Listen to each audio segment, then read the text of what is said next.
अमरीकी सदर Donald Trump चयो आहे त हमास जे बयान मां ज़ाहिर थिए थो त हू गज़ा में मुस्तक़िल अमन चाहे थो। इसराइल ते ज़ोर भरे रहिया आहियूं त हू गज़ा में फौरी जंगबंदी करे कैदी फ़लस्तीनियुनि खे आज़ादु करे, छाकाणि त मौजूदा सूरतहाल में ईअं न करण ते सूरतहाल ख़राब थी सघे थी। हीउ मसइलो गज़ा ताईं महदूद नाहे। ट्रंप वधीक चयो त 20 नुक़्तनि वारे अमन मंसूबे खे गज़ा अक्सरियत सां क़बूल कयो।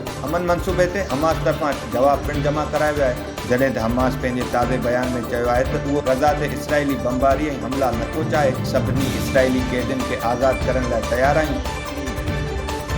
आज़ाद कश्मीर में अवामी एक्शन कमेटी ऐं वज़ीर आज़म जे सलाहकार गॾियल प्रेस कॉन्फ्रेंस कंदे चयो त मामले खे बहितर तरीक़े सां हल करण सां गॾु पीपल्स एक्शन कमेटीअ जा जाइज़ मुतालबा पूरा कया वेंदा। धुरियुनि विच में मामलनि खे हल करण लाइ हिकु लीगल एक्शन कमेटी ठाही वई आहे। कानूनी एक्शन कमेटी हर 15 ॾींहं मसइलनि ते ॻाल्हियूं कंदी, जॾहिं त पीपल्स पार्टीअ जे सीनियर अॻुवान राजा परवेज़ अशरफ चयो त कुझु माण्हू मामले खे ख़राब करे रहिया आहिनि, उन्हनि जा सभु मनसूबा नाकाम थींदा।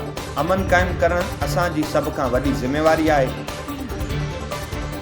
कतर ऐं हमास तरफ़ां ट्रंप जे अमन मंसूबे ते हमास जे ॾिनल बयान ते ख़ुशीअ जो इज़हार कयो वियो आहे। कतर जे परॾेही वज़ारत मूजिबि हमास तरफ़ां यरगमालियुनि खे आज़ादु करण जी रज़ामंदी वारे फ़ैसिले ते ख़ुशी थी आहे। सदर ट्रंप फौरी जंगबंदीअ जे मुतालबे जी बि हिमायत करियूं था। गज़ा में खूनारेज़ीअ जो ख़ात्मो ऐं कैदियुनि जी आज़ादीअ सां अमन क़ाइमु थी सघे थो।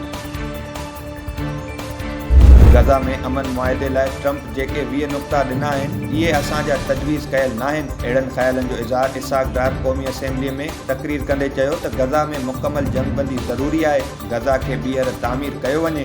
हीउ असांजो ज़ाती मसइलो नाहे, पर इस्लामी मुल्कनि जी ज़िम्मेवारी आहे। फ़लस्तीन जे मसइले ते इसराइली हमलनि जी का बि गुंजाइश मौजूदु नाहे।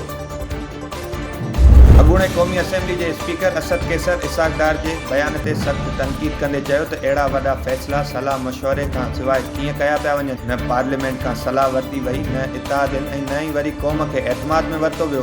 जेकॾहिं को मुआहिदो फ़लस्तीनियुनि सां सलाह करण खां सवाइ कयो वेंदो त उन खे क़बूल न कंदासीं।